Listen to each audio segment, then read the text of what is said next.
Qaranglar, mana kuz fasli kirib keldi. Alhamdulillah, kuz fasli kirib keldi. Kuzga qanaqa tayyorgarlik ko'rish kerak? Kuzga kirib keldi, mana hozir anorlar pishdi. Mana shu anordan to'yib yeylar. Anor tabiiy qon. Tabiiy qon hisoblanadi. Uni yana eng zo'r xislatlariki, anorni qarang. Anor shunaqaki, bizda odamzodda hammada rakoviy kletkalar bor. O'sha rakoviy kletkalarni yopadi. Rakoviy kletkalarni yopadi. Plus sizni qoningiz ko'payadi. Faqat anorni har doim aytganimda yana aytaman. Danagini chaynab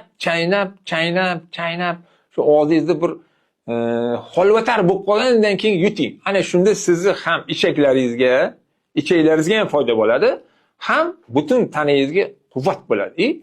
Tabiiy yo'l bilan sizni yuragingizga ham, subhanalloh, yuraklaringizga ham juda katta foydasi bo'ladi. Anorni to'yib yeylar, mana sezoni keldi. To'yib iste'mol qilinglar. Hamma tomoningizga tabiiy oziqa olasiz.